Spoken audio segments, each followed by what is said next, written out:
and welcome into the GSMC Sports Podcast brought to you by the GSMC Sports Network. I'm your host, TJ Mabardi. Today is Tuesday, July 30th, and we are just a few hours now, I believe 4 hours away from the MLB trade deadline. So we have some updates on that front as we are sort of seeing all of these last-minute deals get done.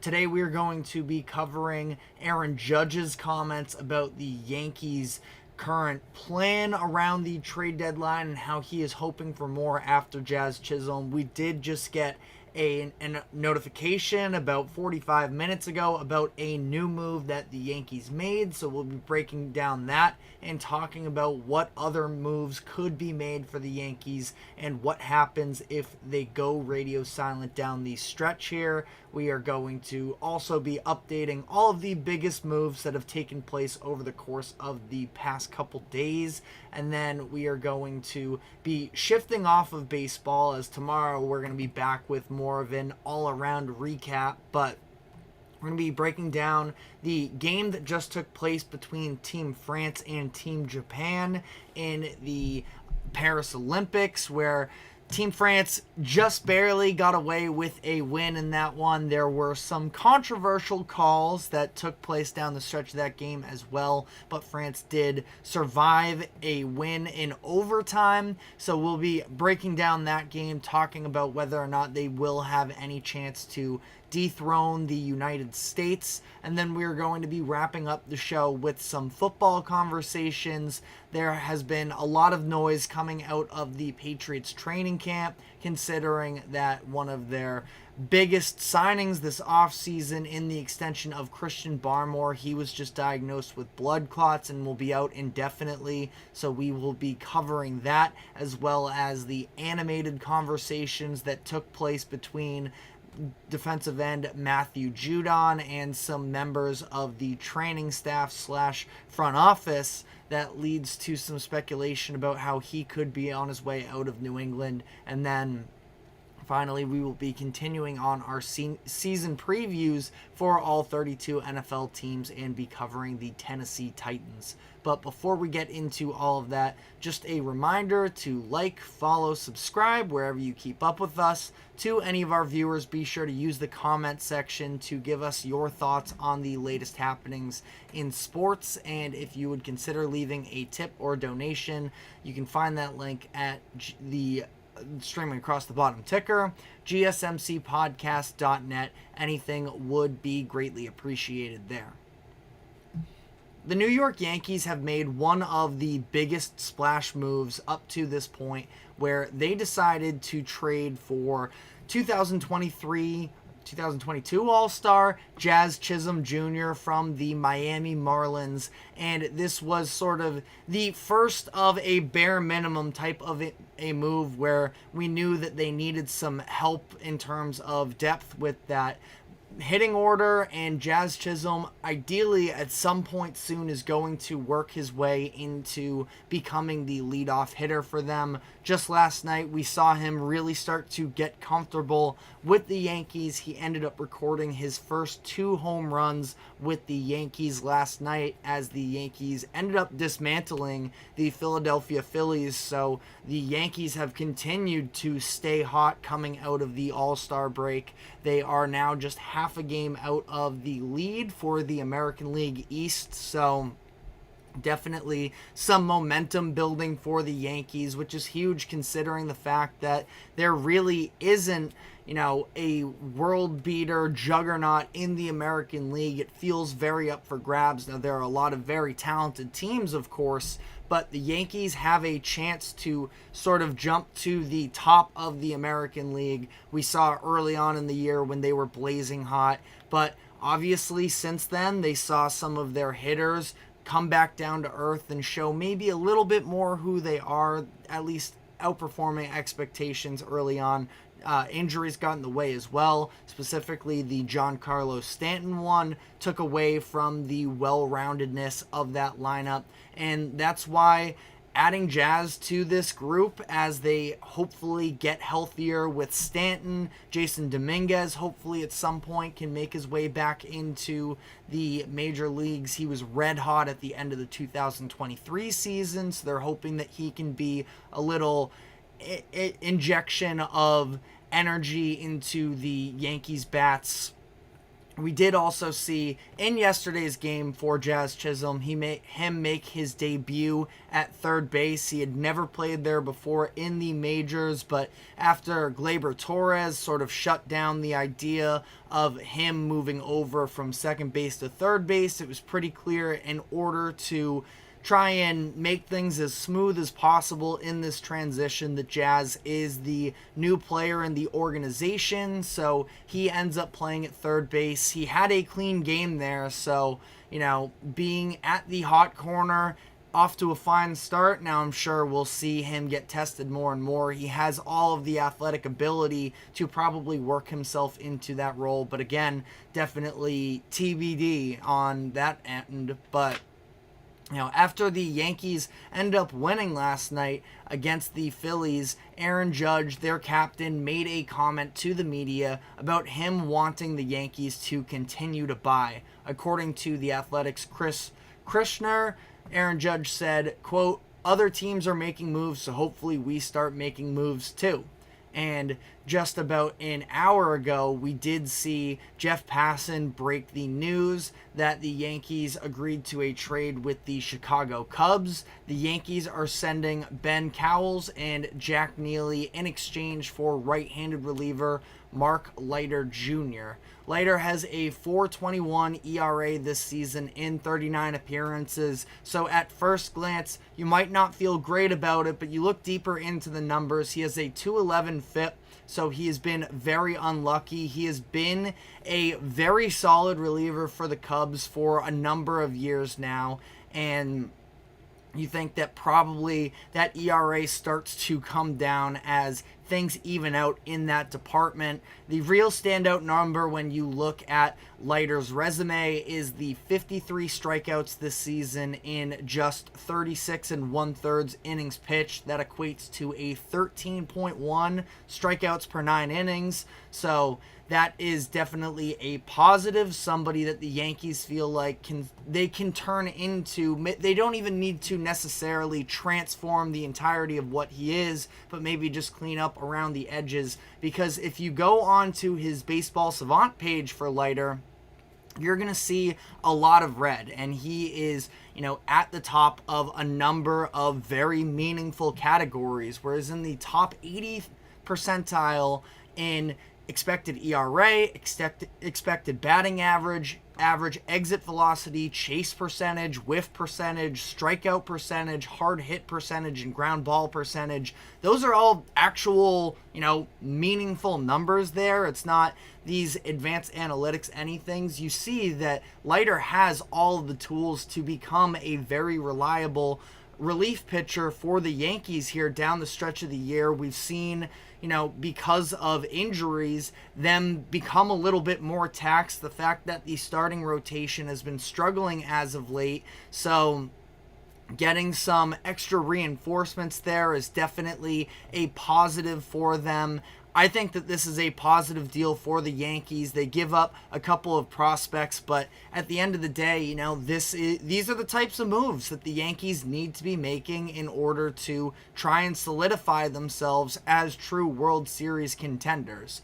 Now, what they do at the deadline becomes such a big deal, especially when Aaron Judge is speaking out about it, because it sort of, I would say, goes a long way in terms of showing how the ownership group feels about this current core and, the belief in this team, because they are going to have, of course, a massive decision when the year comes to an end, when they have to try and work out a contract with Juan Soto. And I would be very curious to learn more about what Soto's priorities are at this point. Obviously, he already has the World Series ring under his belt from the 2019 championship team when he was with the Nationals, And I feel like overall with him, it's going to be very important for him to get paid. And I feel like the Yankees are going to be able to bring in Brinks trucks for him, even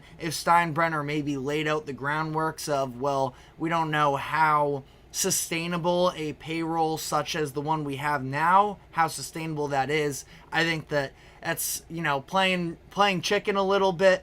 When it comes to it this summer, I don't think that they're going to have any reservations about giving Soto the big bucks, and I feel like that is the right decision for them. But again, it's a little bit of a statement. So I feel like what they've done so far is good. Now, they could definitely, step aside and sit out the rest of the trade deadline, and you feel like they would still get better. But I feel like they could go a little bit further in terms of what else they could use. They could use maybe some extra bats. Now, keep in mind, again, Stanton and Dominguez, Yankees are hoping that they can get them back to maybe add out a little bit more of a well-rounded starting nine for them, and I think that would be very encouraging. But my biggest, ask for the Yankees at this point would to be check in on the pitchers across the open market, and we're going to be getting into it. The issue is, after watching the deal that took place between the Astros and the Blue Jays and Yusei Kikuchi on his way to Houston, that was a very large haul of prospects in exchange for a mostly mediocre pitcher in Kikuchi. So the Yankees have been attached to Jack Flaherty, but at the same time, I think that it's going to be really tough for any of these, top names on the market. You look at Flaherty, you look at Blake Snell, Garrett Crochet, all of these players are probably going to now be very expensive given what the market was just set at with Kikuchi. And we've been hearing for weeks now that in this current structure of the MLB, it's a seller's market as it is, and that almost made it more difficult, I think, for other teams to get deals done for starting pitchers. So we will definitely have to wait and see a little bit on that note. But for the Yankees, I mentioned starting pitching mostly because of the fact that there's just a lot of, to some degree, unknown. You look at their starting five and, their rotation, it's a lot of notable names, but notable doesn't necessarily mean great. They have a 4.82 team ERA since the beginning of June. That is the third worst mark in the MLB during that time frame. There is, I would say, some level of concern with Garrett Cole because he is obviously the front end of the rotation guy for them, but hasn't necessarily looked like that this season. Now, 7 games under his belt so far this year because he was dealing with an elbow injury through spring training and through the first half of the season. He hasn't been the Garrett Cole we know, the one that won the Cy Young Award last year, at least yet. 7 starts, he has a 5.40 ERA. I think that he probably will. I would expect him to respond personally, but I also understand that, we're talking about a pitcher that's 33 years old and coming off of an elbow injury. So if I'm the Yankees, I wouldn't necessarily be banking on that heavily. Again, they might not have much other options given what the asking price for some of the best starting pitchers on the market would be, but that would be something that I would hope to address, again, at least to check in on that front. But, outside of Cole as well, again, some very notable names. I'm not really a huge fan of Rodon or Cortez. I do really like the upside of Luis Gil, but you do have to wonder, we've seen him have some bumps as of late, and he is going to be, I think, a good pitcher for a long time. But in his rookie season, how much are you going to trust him once we get to October is definitely a conversation, especially as we see these rotations shrink a little bit. I feel like they would definitely benefit from going out and getting a new arm, but Again, like I mentioned, that market might be very expensive for starting pitchers because of the Kikuchi deal, which we are going to be diving into that and some of the other biggest trades that have taken place so far. But before we do so, we do have to take a quick break, and when we come back on the other side, we will keep you updated with all of the biggest moves that have been made so far. Don't go anywhere. We will be right back. I feel like I'm losing my mind. Is everybody in the world blind? Please, Lord, give me a sign, a sign. I feel like I'm losing my mind. Is everybody in the world blind? Please, Lord, give me a sign, a sign.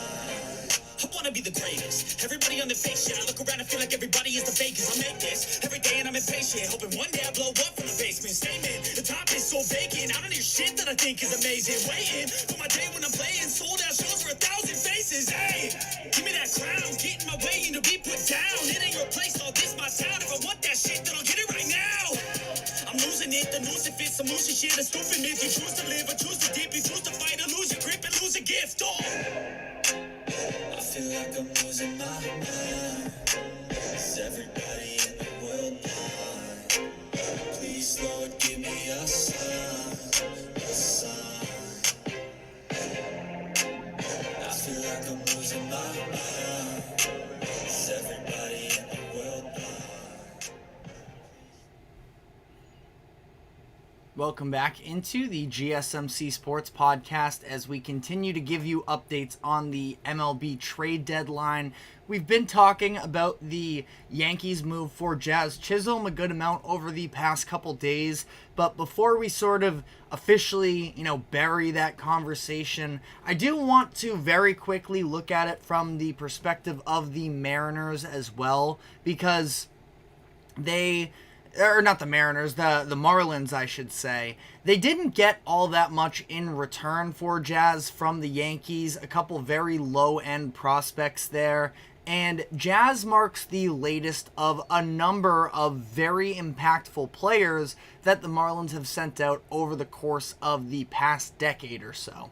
Where since 2017, some names that they have moved on from via trade: Giancarlo Stanton, Marcell Ozuna, Christian Yelich, Zach Gallen, JT Realmuto, Pablo Lopez, Luis Arias, and now Jazz. And the only real, true, significant piece that they have gotten out of those deals was Sandy Alcantara, who at least, current contributor as well for the team. And I know Sandy's been injured, but, he is a Cy Young caliber pitcher when healthy. So outside of that, though, those are all all-star names that I just listed, and we haven't seen the Marlins get anything significant of return out of that. Now, I do also want to at least note that Luis Arias was a part of that Pablo Lopez deal, and the Marlins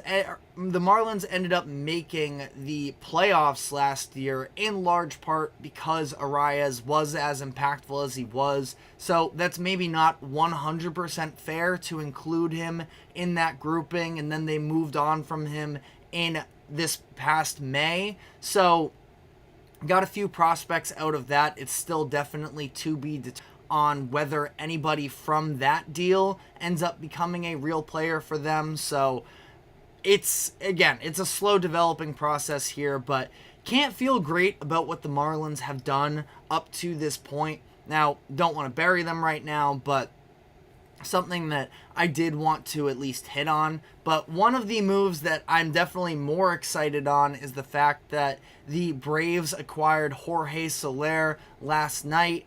Right now, across the MLB, I would say it feels like there is probably a clear top two when everyone is healthy, and that is the Dodgers and the Phillies, and then it's sort of everybody else from there. The Yankees are at least sniffing that realm. They are third in terms of World Series odds according to FanDuel. But the Atlanta Braves, obviously, after having a couple scorching hot regular seasons, winning the World Series in 2021, felt like they should have been set up to be a potential dynasty. And instead, this year has definitely been, I would say, underwhelming to some degree. Now, by no means are the Braves in a bad position necessarily. They are still, they are, to some degree unlucky in the fact that they are in the same division as the Phillies, so they don't necessarily get that same type of leeway as maybe some of these teams in the Central, but still 56-49 is not where the Braves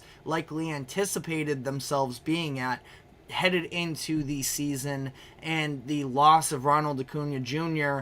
With a torn ACL definitely dampers that as well. But they make this move for Jorge Soler to give their offense a little bit more pop because they have been struggling in a lot of important categories. The Braves are 21st in runs this season, the 7th most strikeouts. They are 17th in OPS, and again, you lose Acuna, who is such a core piece of what you are hoping for with the Braves, especially, losing Acuna as well. You lose your leadoff hitter there, and Soler can hopefully sort of find his way back into that role.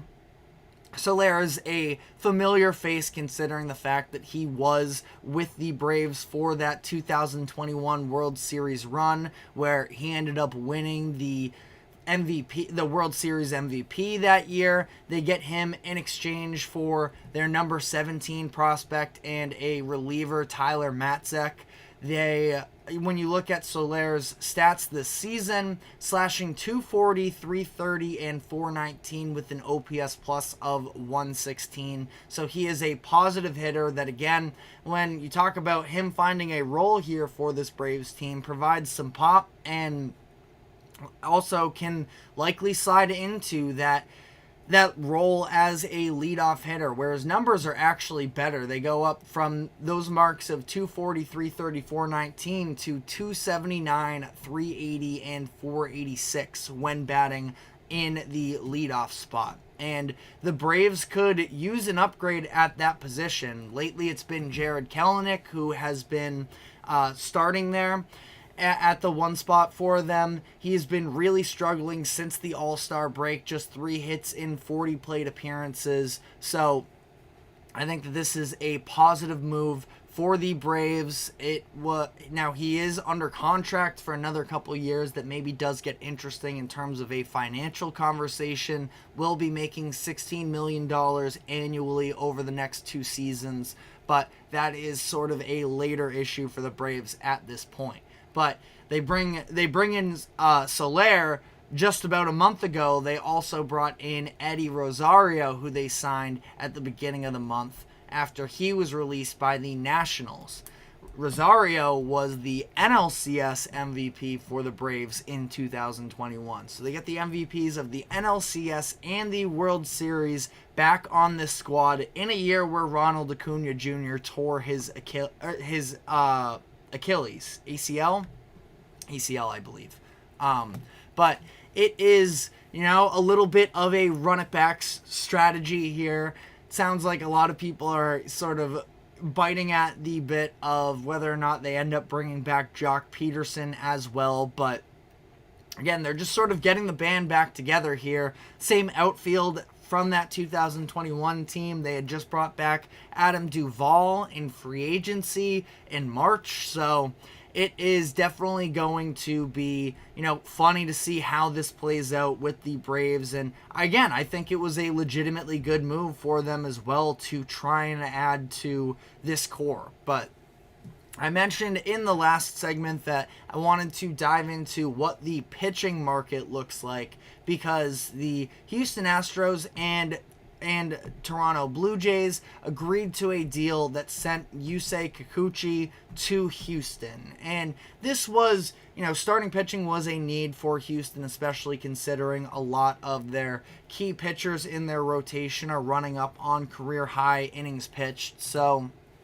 They needed a little bit of backup there, but the price was very expensive for them, where they ended up trading some big name prospects. Jake Bloss, who Fangraphs has as their number 2 prospect, Joey Loperfido, who was ranked as the number 3 prospect on Fangraphs prior to him actually coming up this season and getting, over, I'm not sure exactly what the threshold is. Maybe it's 100 plate appearances. He's at 118 this season. So getting, what was seen as another one of the top Astros prospects, and then Will Wagner as well. So now this was a pretty sizable return for Kikuchi, who is, he's going to be somebody that has experience and can give the Blue Jays some more depth headed into the later months of this season, especially as the Astros have been playing a lot better as of late.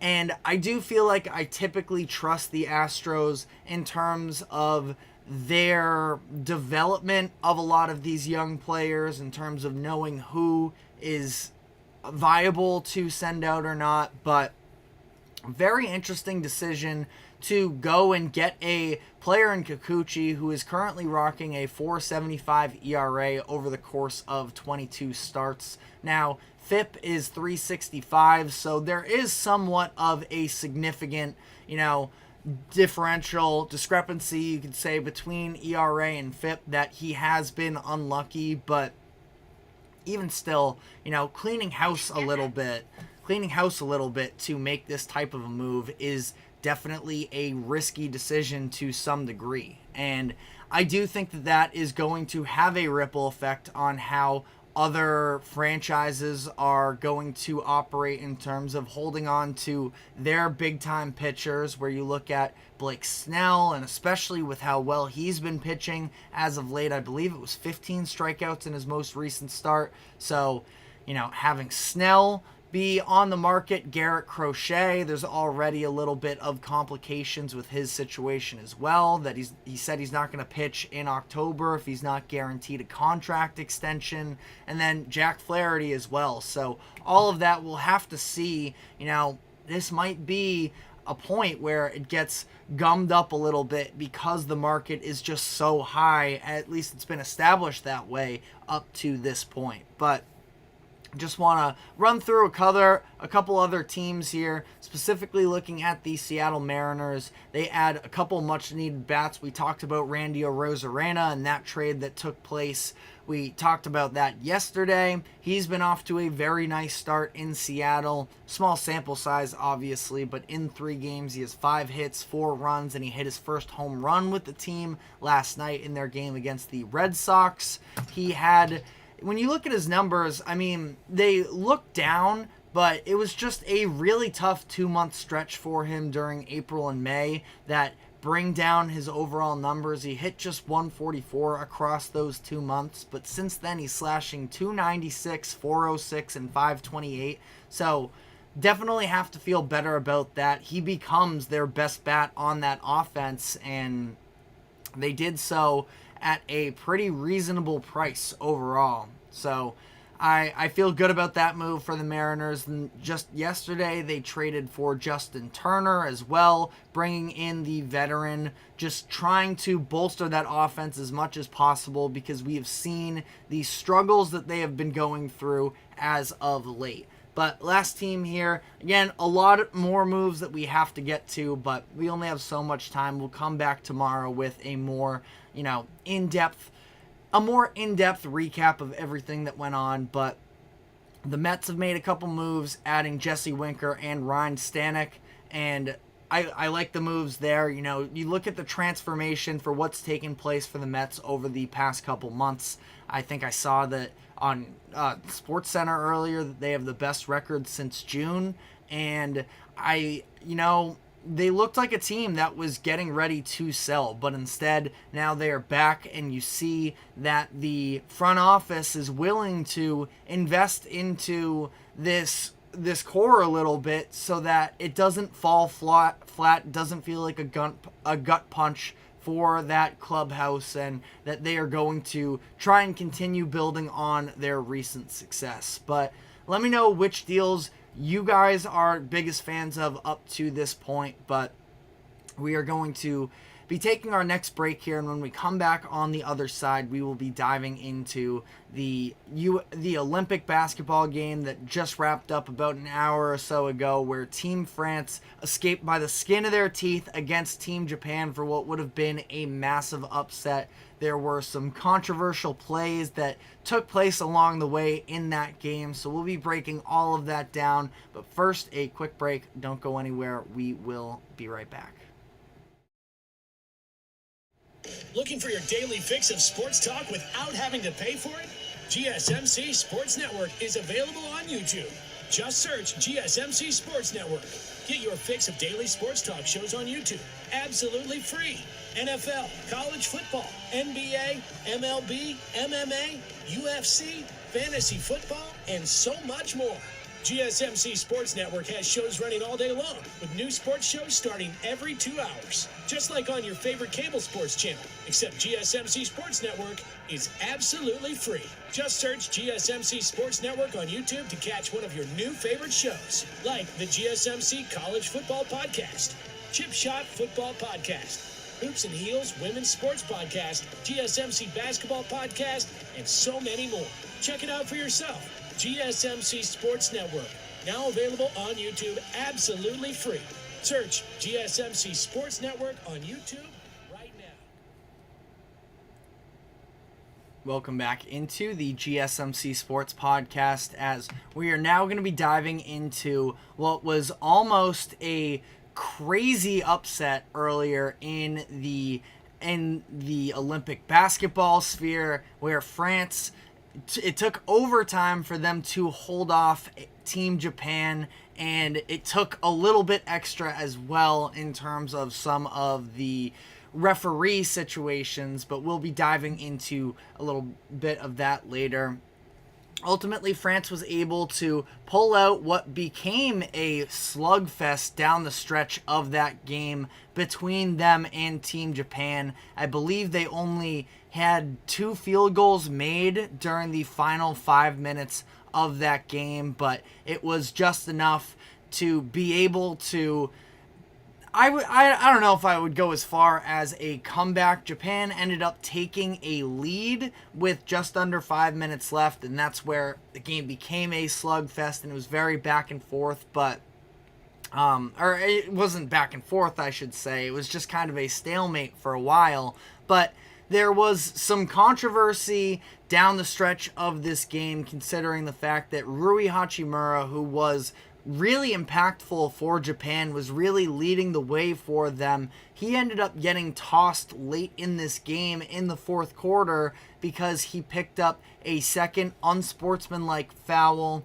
It was while he was playing defense against Rudy Gobert in a post-up situation, and he got Gobert on the arm. The referees were mic'd up through the entirety of the review, which is something that, by the way, I feel like the NBA could definitely look to incorporate into their games, where the transparency with the refs is a really great thing that I like that, FIBA does. But ultimately, it was, they said that Rui never made a play for the ball, and that's why it was unsportsmanlike. Unsportsmanlikes are, to some sense at least, supposed to be the equivalent to a technical foul in the NBA, and I understand it wasn't necessarily, a true basketball play that he was trying to block Gobert. He was just trying to stop him from going up. But to have that be how he gets ejected, and keep in mind as well, I'm no expert on the FIBA rules, so they probably got it right in terms of what their rules are. I just thought it was very soft, and to have that be the ejection of Rui at that point in the game was a little bit disappointing as well, because it was shaping up to be a great finish, and Rui was sort of having this moment, but he ends up getting ejected down the stretch of this game, like I mentioned, Japan took the lead with just under 5 minutes left in the game, and neither team was able to score really from that point on. And I think that there was a little bit of concern for me for Team France because they were trying to, their biggest advantage as a team is having a couple players 7'1" or taller in Rudy Gobert and Victor Wembanyama. And having that size advantage is a very important differential, especially when you look across the world and, there aren't quite as many, true 7-footers. The tallest player on Japan was 6'10", but it didn't matter. That offensive well just wasn't really there for them. And ultimately, again, a lot of turnovers, a lot of missed shots between Victor Wembanyama and Rudy Gobert down the stretch. France ended up being down by 4 points with about 10 seconds left in this game, and they ended up betting what I thought was a ridiculous foul call on a 3-point attempt from Matthew Strazel, and it ended up being a 4-point play that he converted and sent the game to overtime. Now, I've been pretty vocal in the past that I am not a believer that refs can single-handedly cost you a game, so I definitely wouldn't say that is the case in this situation, but it was a little bit of a travesty to see the way that this played out, and obviously, because the Olympics are taking place in France, a lot of the online discussion right coming out of it was that this was, kind of suited for Team France to be able to win at home. I'm not going to go that far. Again, overtime, Japan at that point, granted, they were without their best player. They were very tired, but they went scoreless for the first part. I think France scored the first 8 points in overtime, and the shots just weren't falling for Japan. They did pull it back a little bit closer at the very end there, but ultimately France wins this game 94-90. I do feel like there is a little bit of concern I have, the fact that if this weren't a game that France was able to take advantage of the size differential between them and Japan, that in terms of France is still going to be probably a top 3 team. I would imagine they're going to come away with a medal in this year's Olympics, but when you're talking about, at least their matchup against the United States, the size differential has to be felt. And the defenders are only going to be better for the U.S. with Joel Embiid, Anthony Davis, and Bam Adebayo, So that's something, and I understand that I might even be being a little bit hypocritical here. The U.S. has faced a couple close calls over the course of the exhibition games, and I've been saying that I wouldn't be overreacting to those, but at least in terms of France's ability to win the gold. Like the U.S., they already are the favorites. And when they're playing bad basketball and still being able to beat these other teams, I don't overreact. Because, again, the idea beforehand is that they should be able to win the gold in this. France, they want to be competitive, sure, and they're going to ultimately, I think, have a positive result coming out of these Olympics. But if they want to pull off the unlikely and dethrone the United States, they are going to need to be sharper. France, again, in my opinion, top 3 team in this year's Olympic pool, and it is going to, I would say, rely kind of significantly on the likes of Victor Wembanyama and Rudy Gobert. Now, we also saw part of the reason why France wasn't having the same level of production in the second half, and especially down the stretch of that game, is some of their guards weren't necessarily performing at the level that they were in the first half. Evan Fournier was a very effective player for them early on in this matchup. He sort of fell out of that to some degree. I think it was 11 points in the first half, and then he did end up having a very important step back three at one point that was one of their 2 baskets made, I think, in the final 5 minutes of this game. But, Evan Fournier isn't necessarily somebody you feel like you're going to be very heavily banking on. Nick Batum was fine. He kind of gives you what Nick Batum can at this point. This is going to have to be them sort of taking advantage of the 2 monstrous big men that they have. And ultimately, I'm just not really sure if it's going to be enough to see them dethrone the United States. Now, they have a ton of talent on this roster.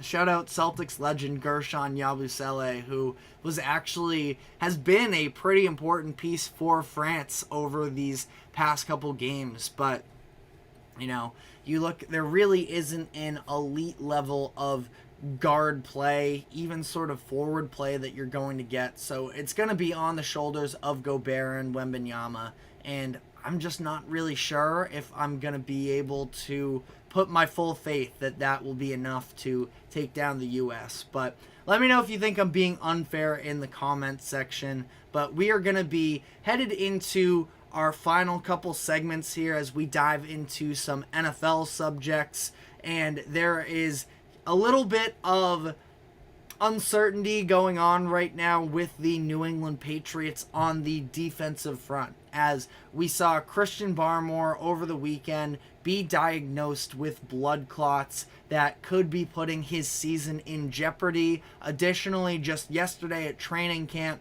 Matthew Judon had what is being reported as an animated conversation with Gerard Mayo and some members of the front office as he is headed into the final season of his contract and is not happy with how much money he is slated to be making. So we will dive into both of those stories and what it means for the Patriots season outlook. But first, a quick break. Don't go anywhere. We will be right back.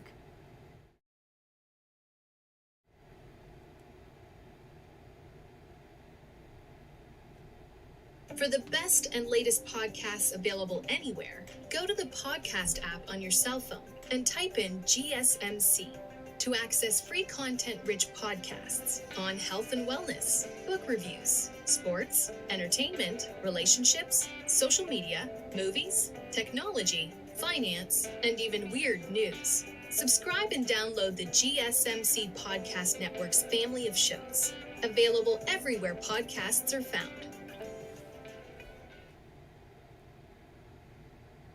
Welcome back into the GSMC Sports Podcast as we move on to some NFL conversations for today, starting with the New England Patriots, who are seemingly suffering a couple of losses in the department in terms of a couple of their best players are now a little bit questionable to be available for the Patriots this season. Starting with the fact that Christian Barmore, the defensive lineman for the Patriots, has just been diagnosed with blood clots, and he is going to be out indefinitely. Barmore was a second-round pick for the Patriots in 2021, and he had a breakout year for himself last season. 64 total tackles, 13 of which for a loss, and 8.5 sacks.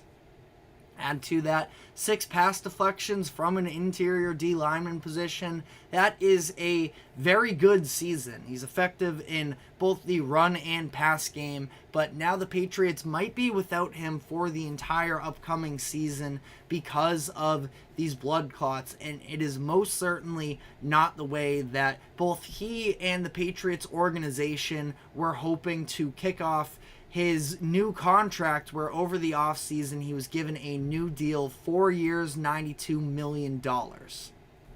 I don't think it's crazy to say that I think that he was at least going to be in the conversation for trying to establish himself as a top 10 interior D lineman this upcoming season. And it feels a little bit unlikely up to this point. Now, I am definitely not a doctor, and I don't know necessarily how these blood clot issues tend to play out. I know that he's going to be given a blood thinner. It sounds like from all of the reports that have come out that Barmore and his agent have been very appreciative of the way that the Patriots are prioritizing his well-being and his overall health, as opposed to whether or not he's going to be available for games for them this season.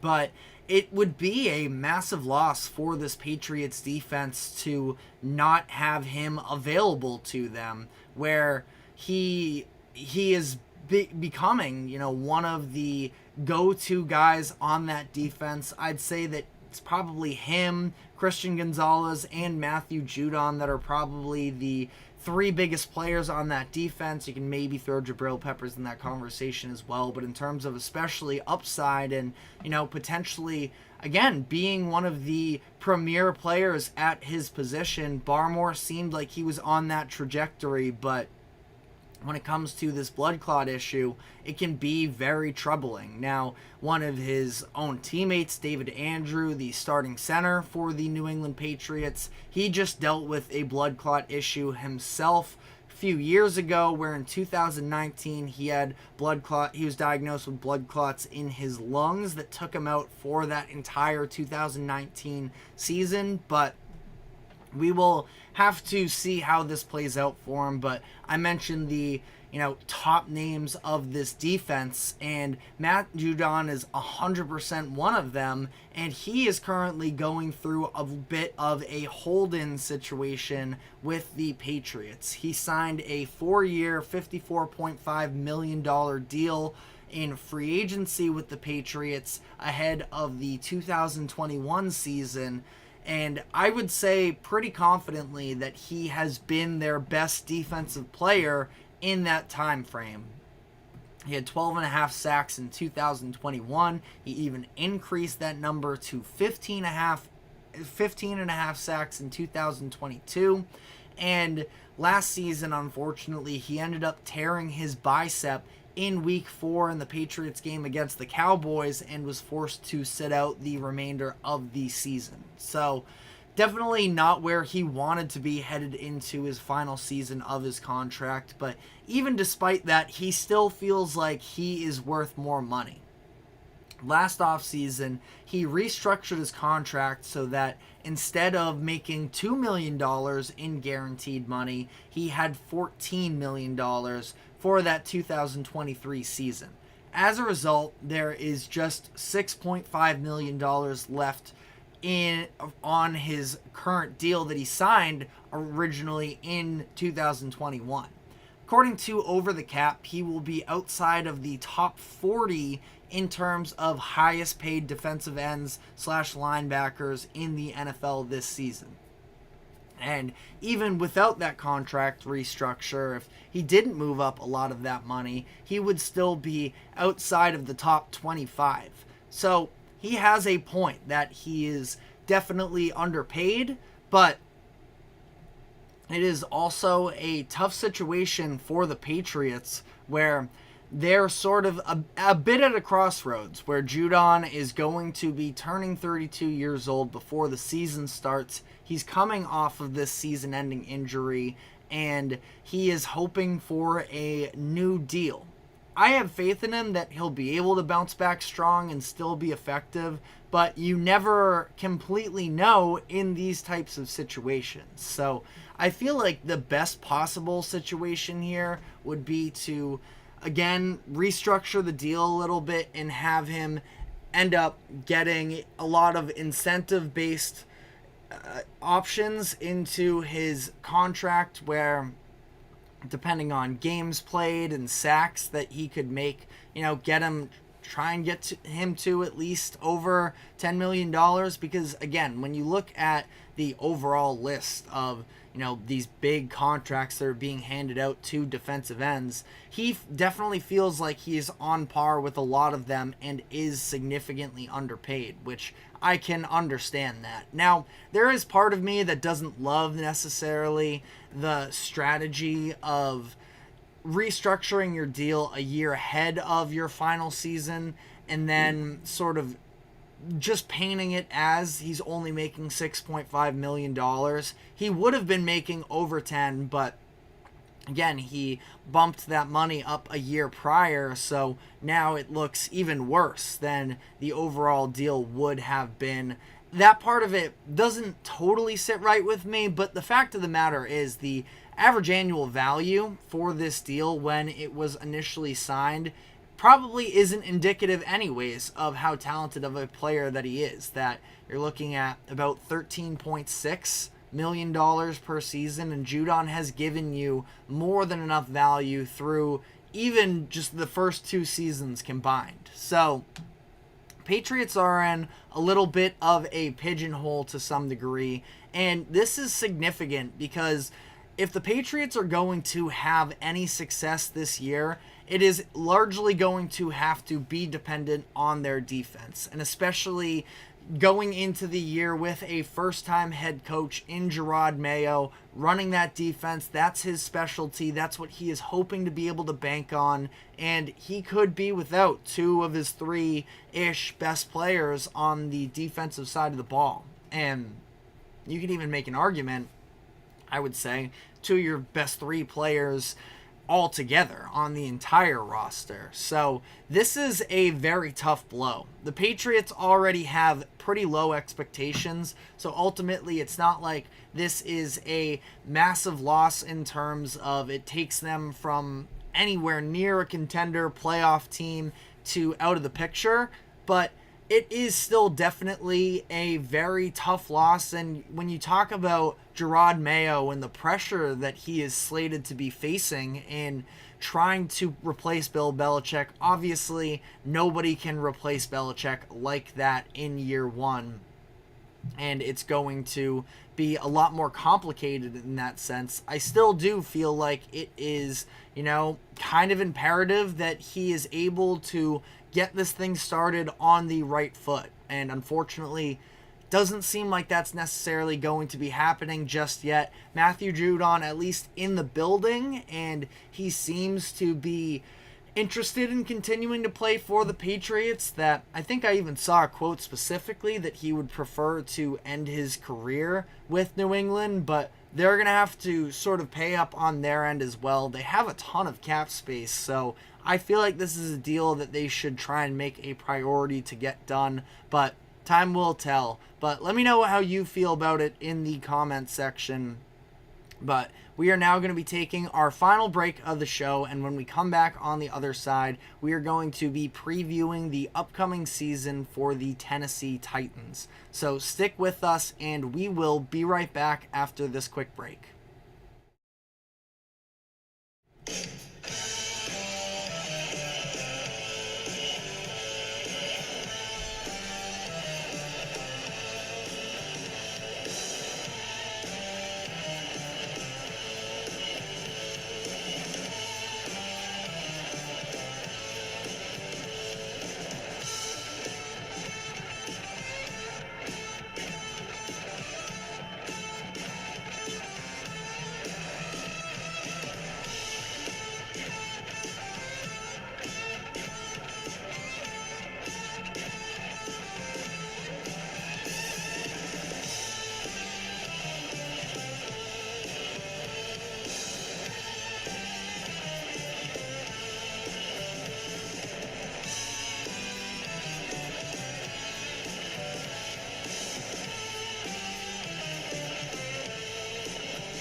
Welcome back into the GSMC Sports Podcast for our final segment of the day, where we are going to be continuing on with our previews for all 32 NFL teams. And today we have our last team out of the AFC South, and we are going to be talking about the Tennessee Titans. And the Titans this offseason now have a new head coach. It was a little bit controversial when they decided to part ways from Mike Vrabel, but they wanted to head in a little bit of a new direction, and they bring in Brian Callahan, who was the offensive coordinator for the Cincinnati Bengals for a number of years, and the hope is that he can sort of revamp this offense, as they are, I wouldn't say directionless by any means, but they are definitely looking to find a new identity as they go through a turning of the guard a little bit. Ryan Tannehill is no longer in town. Derrick Henry is no longer in town. And they are going to be building from the ground up a little bit. But Callahan, he has a couple familiar faces with him now in Tennessee. The Titans signed a couple former Bengals that were there with Callahan in Cincinnati, in Tyler Boyd, for someone he is very familiar with on the offensive side of the ball. Additionally, Chidobe Awuzie is also an addition for them in the secondary that was with him in Cincinnati. There's a couple members of the coaching staff that he spent some time with in Cincy, Colt Anderson and Steve Jackson. So hopefully this new tenure can be, even though it is a big change for Callahan, still have, again, some people around him that it isn't too uncomfortable from the jump. But like I mentioned, no more Ryan Tannehill at quarterback. Right now, the plan is that Will Levis is going to be their quarterback moving forward. There are still a lot of unknowns with Will Levis. They took him with the first pick in the second round last year, and ultimately the stats aren't necessarily entirely eye-popping, but I thought that he definitely showed that he had the toughness to him and the dual threat ability as well. 1,800 passing yards for him, 8 touchdowns, 4 interceptions. He started to develop a real chemistry with DeAndre Hopkins. That was positive to see. The Titans are, to some degree, I would say, kind of at a loss of having some real elite weapons around. Now, they signed Calvin Ridley in the offseason, and what they hope can be, a big splash move. I feel like they overpaid a little bit, but at the same time, knowing that you have a young quarterback, I'm never going to tear a team down for trying to put as many weapons as possible around. They also lose Derrick Henry in this offseason as well, which does hurt them considering the fact that Henry has been a staple of this Titans team, definitely during the Mike Vrabel era when they were trying to be competitive. They ended up being a 1 seed. They made it to the AFC Championship game at one point.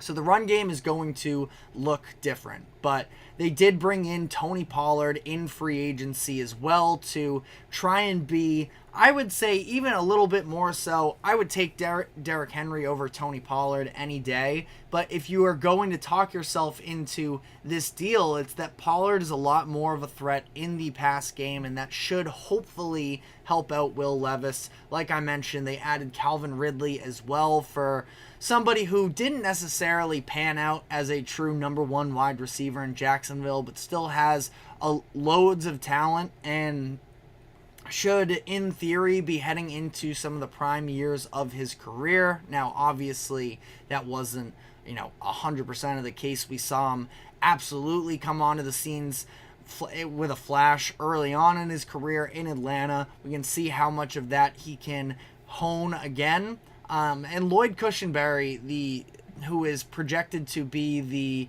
starting center for the Titans, I thought that was a very good move to get a little bit more veteran experience. They've spent first-round picks on linemen in each of the past 2 drafts with Peter Skoronski and J.C. Latham.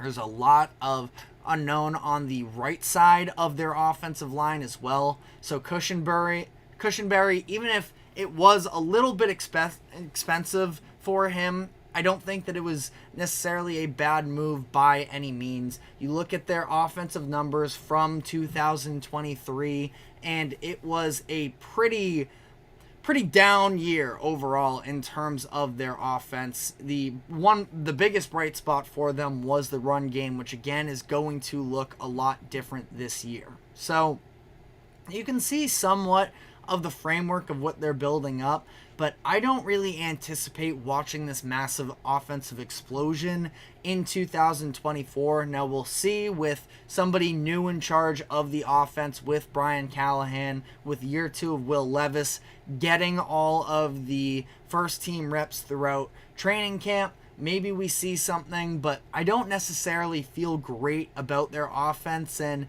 their defense I don't feel totally great about either necessarily, where they have a couple of the most underrated, I think, defenders in the league in Harold Landry III and Jeffrey Simmons. But outside of that, there's not a ton of real playmakers on this team. Now, Arden Key is a good player for them, and so is Sebastian Joseph Day. So I don't want to make it seem like there is no talent. They're definitely a lot more heavy on the front seven as opposed to their secondary, and that's something that I think that they can build on. But at the same time, you know, there's a lot of unknown with this defense right now. And one move that they did make during the offseason that I was a big fan of is they made the move for L'Jarius Sneed, who was the cornerback 1 for the Chiefs the past couple seasons, and that should definitely help to shore up their pass game a little bit. Still, you know, kind of a lot of unknowns in the rest of that secondary. Awuzie was another pretty solid pickup, but we are going to have to see how that defense plays out. Again, numbers were pretty mediocre, below average last season. I don't anticipate seeing a massive spike in 2024, and this isn't a season anyways that is really about them, you know, fully being contenders by any means, especially the way that the AFC South has, the rest of the division has really improved. But the Titans are more so just trying to see what they have internally right now, and that offense is really the important thing with Will Levis. But part of the reason why the expectations, at least for me, are so low in this season is, even if I'm not a huge fan of their roster, the biggest concern to me is that they have a pretty difficult schedule, the 6th hardest one according to Sharp Football Analysis.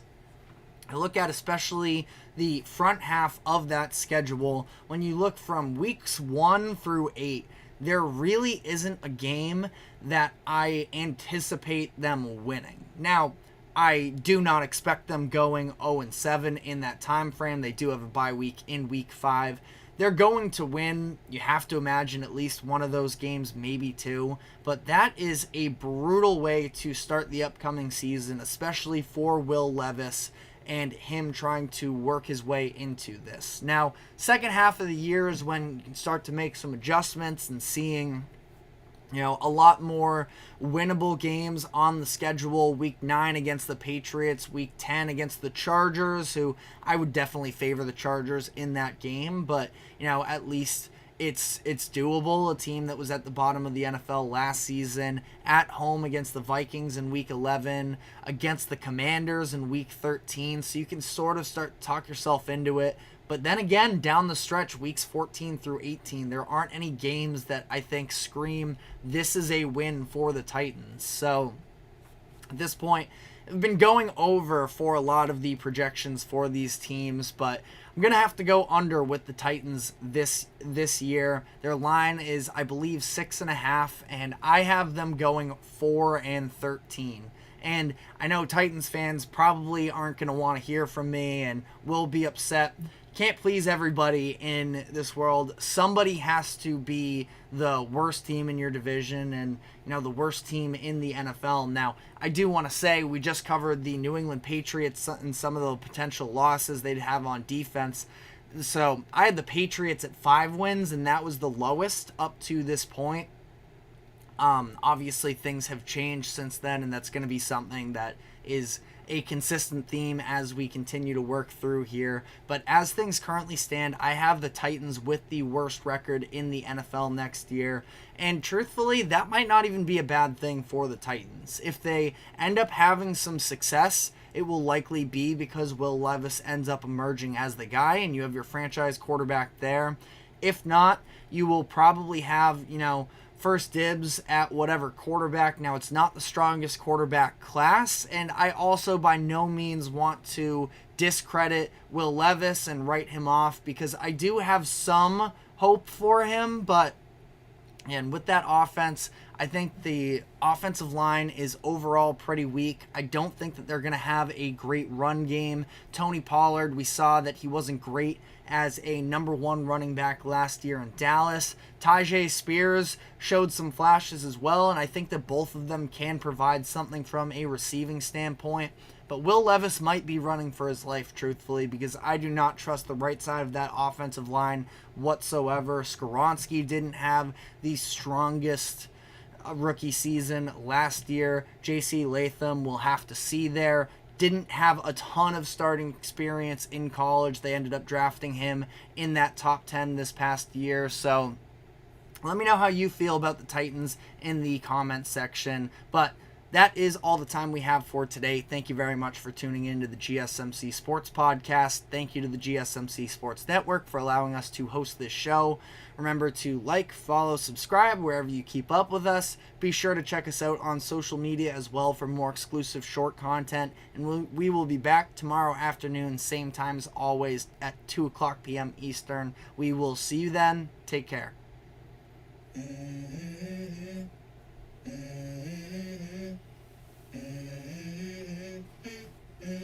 Let's go. I wake up to a little bit of drool on my pillow, feel like it's gonna be a bad day. Yeah, I'm tired of shit, and the coffee ain't hit yet, damn, ain't that great.